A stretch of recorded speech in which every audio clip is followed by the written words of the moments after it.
We continue now at the top of Daf Ayin Vav Amud Beis in Meseches Kiddushin. This is Kiddushin Daf 76b. On the previous summer, Rav Ada bar Rava seemed to add a level of investigation, and the Braisa seemed to add two levels of investigation. Let's say a Kohen is marrying a woman, and the Gemara says, we understand, according to Rav Ada bar Rava, Mukim lo b'Levi Bas Yisrael. We can simply say Rav Ada bar Rava is talking about when the Kohen marries a Levi or a Bas Yisrael. Already the Mishnah said you added a level of investigation. As Rashi says, Muki la b'Levi of Yisraelis kedikatani masnisin, like the Mishnah itself says, Mosifan alein orachas. You add one level of investigation in terms of the amount of mothers that you are investigating. Ela masnisa name of pliga, but let's say the Braisa seems to be arguing on our Mishnah because it's adding two levels of investigation. And the Gemara says, lo, no, that's not necessarily the case. My orachas, because we could say, what does it mean orachas in the Mishnah? It says you do another level of investigation. It doesn't just mean one extra mother. It means zug achas. It means another pair of mothers, and that would bring the Mishnah in line with the Braisa. And Rashi says, Milema pliga masnisin. Do we have to say that the Braisa argues on our Mishnah? My mosifan orachas de katani masnisin. No, it could be. What does it mean? We add on one additional level of investigation in the Mishnah that might mean zug achas shtei imos. It might mean one pair, meaning two mothers. And again, that would bring the Braisa and the Mishnah into alignment. And the Gemara says, Amar Rav Yehuda Amar Rav. Rav Yehuda says that Rav says, Zu divrei Rabbi Meir. Our Mishnah follows the opinion of Rabbi Meir. Avol Chachamim Omrim, but the Chachamim say, Kol mishpachos bechezkas kasher sein omdos. You don't have to investigate families.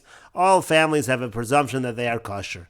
The Gemara says, Ini, is that really true? V'amar Rav Chama bar Gurya Amar Rav. But Rav Chama bar Gurya said that Rav said, Mishnah Seinu keshekore olav ira, that our Mishnah is talking when there was already some kind of protest in terms of the lineage of this woman. And so therefore here Rav seems to be saying that it is true actually. In general, our Mishnah means to say that families have a chezkas kashrus, but the Mishnah is talking about a situation where there was some kind of reason to suspect otherwise. And the Gemara says, Man de masniha lo masniha, the one that learned the first teaching of Rav wouldn't say the second teaching of Rav. Meaning to say, if you're going to learn the first teaching of Rav, that our Mishnah follows Rabbi Meir, and that the Chachamim say all families have a cheskes kashrus, that would be assuming in our Mishnah that according to Rabbi Meir, the Mishnah is following Rabbi Meir, that an investigation has to be done even if there is no cause for concern. But if you have the second statement of Rav, that would be meaning to say that our Mishnah is specifically talking about in a situation where there is a cause for concern. That's why man de masniha, lo masniha. The Gemara says, Ika diamri, that there are those that have the version as follows. Amar Rav Yudah Amar Rav, that Rav Yudah says that Rav says, Zu divrei Rabbi Meir, that our Mishnah is Rabbi Meir. Avol chachamim omrim kol mishpachos bechezkas kashrus ein omdos. But the Chachamim say all families there's a presumption of kashrus. And then Amar Rav Chama bar Gurya Amar Rav. Rav Chama bar Gurya said that Rav said, just qualified the following halacha according to this version, im korei olav ira, that if there is some kind of a protest, so then already even the Chachamim would say, tzarech livdok achareh, again, you're going to have to do some kind of investigation after her. And Rashi explains, Keshakara olav ira, our Mishnah is talking specifically when there was a protest, ein tzarech bedika, meaning to say, you don't need to do an investigation, elim karu alesh shnei edim shemetz shel psul, unless two edim say there's some kind of disqualification that might exist. Veloshim edim edis gemura, when we're talking about two edim, we don't mean a real testimony. Eli yitzias kol, we just mean to say that they're causing rumors. V'kevan tekara le'ira, and so the Gemara's question is, if there's already a protest on my pligi rabbanon, why would the rabbanon argue? Everybody should agree that if there's some kind of reason to be suspicious, everyone should agree that an investigation is warranted. And the Gemara says again, ein achinami, according to the Chachamim are saying in a general situation, mishpachos, families have a cheskes kashrus unless there's some reason to investigate. And again, Rabbi Meir is going a step further and saying investigation is required regardless. And the Gemara continues at the two dots. The Mishnah said, "Ein bodkin min hamizbeach u'lamali." You don't need to do any investigation once you know that somebody served on the mizbeach. My timer, what's the reason? Ilav devadku lo havim maskile. Because again, if not that this person was investigated, they wouldn't have allowed him on the mizbeach. V'lo min haduchen u'lamali. You don't have to investigate if someone's on the duchen. Again, referring to those Levim who sing in the Beis Hamikdash. My timer, what's the reason? The Amar Mar, because the master said, Shasham hayu yoshim yachse kahuna yachse levia, because again over there they were sitting those who made sure that everybody had proper yichus in terms of the kahuna and in terms of the levia, and therefore again you can understand that everybody was identified with proper lineage. As Rashi says, Shasham hayu yoshim belishkas hagazis hayu yoshim Sanhedrin. Sham hayu yoshim means that in the lishkas hagazis was the Sanhedrin, and they would sit there, mitamin shel shachar atamin shel bein arbaim, they would sit there all day, umiyachsim es hakohanim v'halavim, and they would would make sure that the lineage of the Kohanim and the Leviim were good. Lahavdil psulim and avoda umin aduchen. They would separate anybody who was disqualified from doing the avoda or from being on the duchen. Velomin Sanhedrin ulamala. Also, let's say you find out someone served in the Sanhedrin, you know they also had good yichus. My time, what's the reason? The Tani Rav Yosef, because Rav Yosef taught Kashem shebezin menukin betzedek, just like the bezin was clean in terms of justice, kach menukin mikol mum, so too they were clean from all blemishes. And Rashi says mikol mum psul yuchsin. It means to say from all blemishes, meaning any kind of disqualification in terms of yichus. Amar Mereimar says, my kro. Where do we see this in the pasuk? It says kulach yafer rayasyu mum ein bach. It says you have no mum, you have no blemish.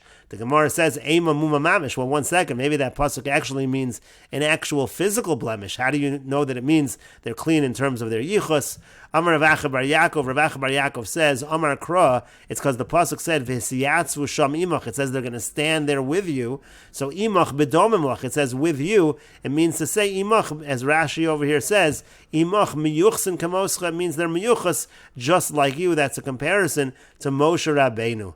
And the Gemara continues, if it's bedomim lach v'dilma misham shchina, but maybe that's because of the shchina. And Rashi explains, v'dilma misham shchina Sanhedrin sheba osa shah, meaning maybe the Sanhedrin at that time, at the time of Moshe Rabbeinu, hutzrucha liyos miyuchasin, they needed to have the proper yichus misham shchina because of the shchina al shem nevuah nesvu sham, because they were gathered with nevuah. Kedechsiv atzalti min haruach v'gomer aval Sanhedrin shehein lodim. But let's say you're just talking about the Sanhedrin that are there just to judge. Could go in Sanhedrin the Yisro Chosein Moshe, like the Sanhedrin that was set up by Yisro, the father-in-law of Moshe. Lo, maybe it doesn't extend that far. Maybe it doesn't apply to that. So again, maybe that was just because of the shchina.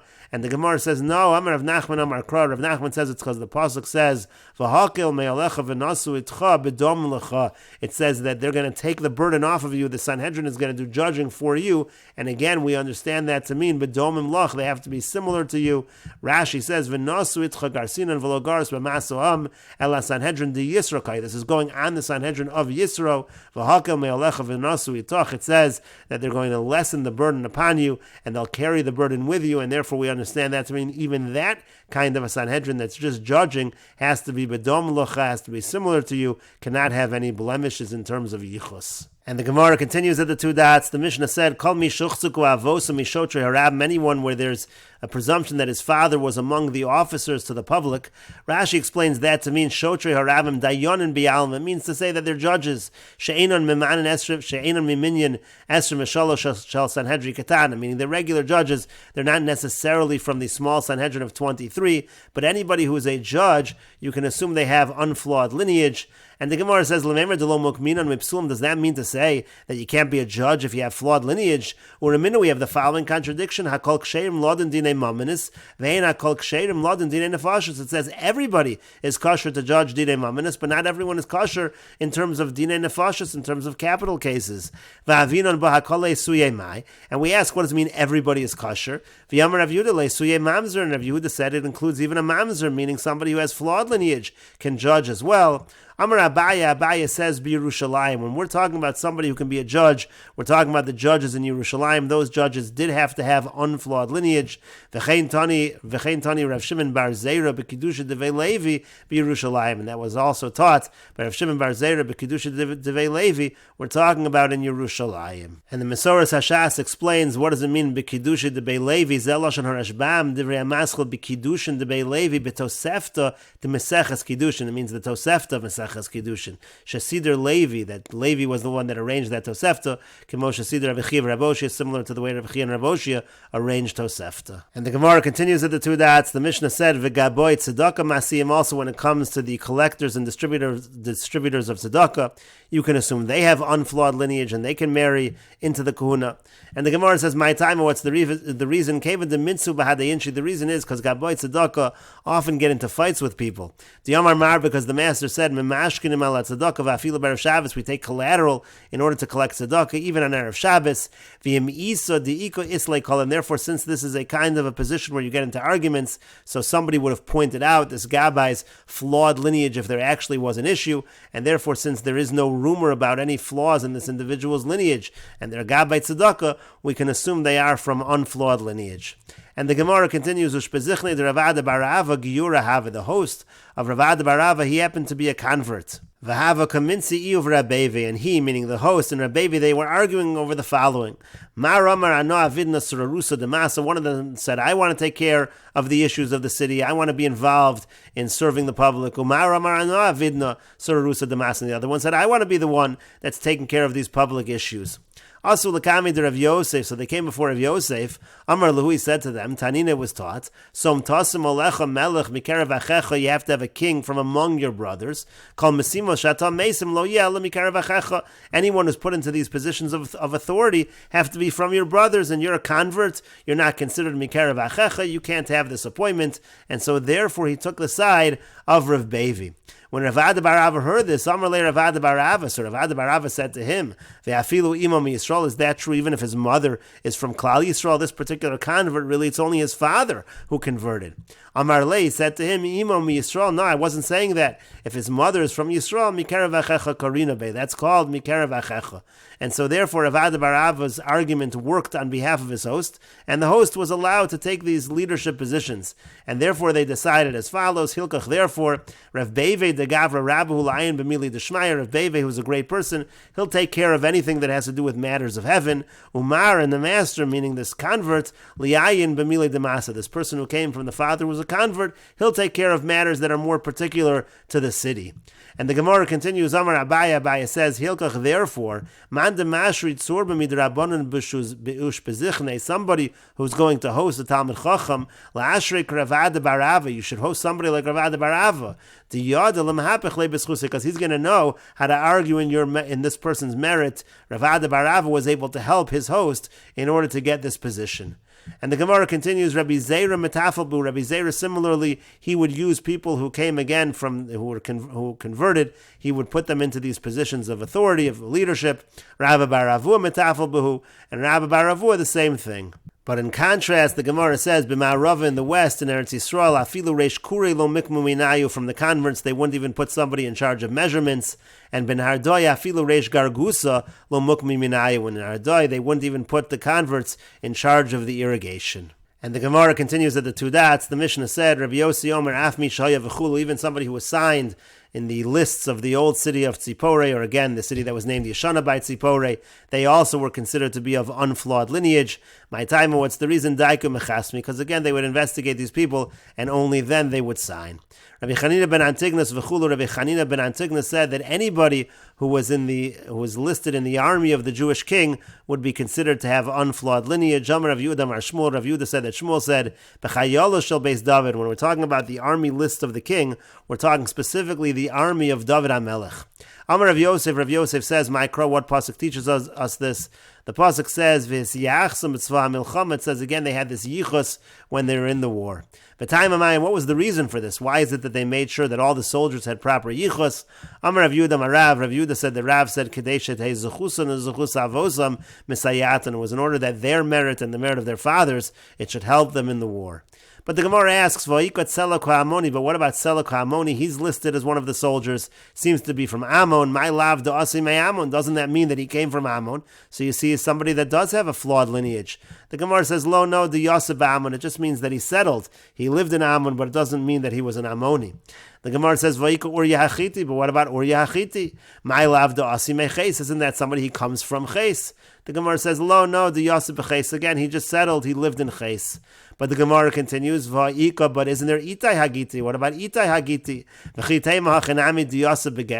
And if you're going to say the same thing, he also just lives in that area. But the Gemara says, V'amar Rav Nachman, but Rav Nachman said, Itai Hagiti ba uvatl. It's talking about Avodah Zarah over here. It was talking about an Avodah Zarah that they got benefit from, and it said that Itay Hagiti, who was an Ovid Kochavim, since he was an idol worshiper, he's able to be mevatel the Avodas Kochavim. He's able to nullify it from having the status of Avodah Zarah. So you see that he's not Jewish. And furthermore, Rav Yehuda said, the Rav said, Arba Meyos Yiladim Hayu Lo LeDavid, there were 400 children David had, V'kulam B'nei Yefas Toar Hayu, they were all the children of Yefas Toar. These are women that were taken by Jewish soldiers in war. They were not Jewish women. The kula mistaprim kumi, and they all had these haircuts of kumi like non-Jews. Umegadlim beluris, and they grew out the back of the hair beluris, which is also the hairstyle of the non-Jews. Umegadlim beluris hayu v'kulam yoshim bekronios shelzav, and they were all sitting in these golden wagons. Vayumahalchim barashe gaisos, they were at the front of the troops. They seemed to be part of the army, and they weren't Jewish. The hein balei grovim shel beis David, and they were the strong men of David HaMelech's army. So you see that not every soldier was of unflawed Jewish lineage. And the Gemara says to that, the Azli Levusei Alma, they weren't really soldiers, they weren't really going to war, they just went in order to strike fear in the enemy. As Rashi says, Levusei Alma v'lo yardim b'socham l'chamim Yisrael, they didn't actually go into the war with the Jewish soldiers. And we will continue with this discussion in the next video on Daf Ayin Zayin Amud Aleph.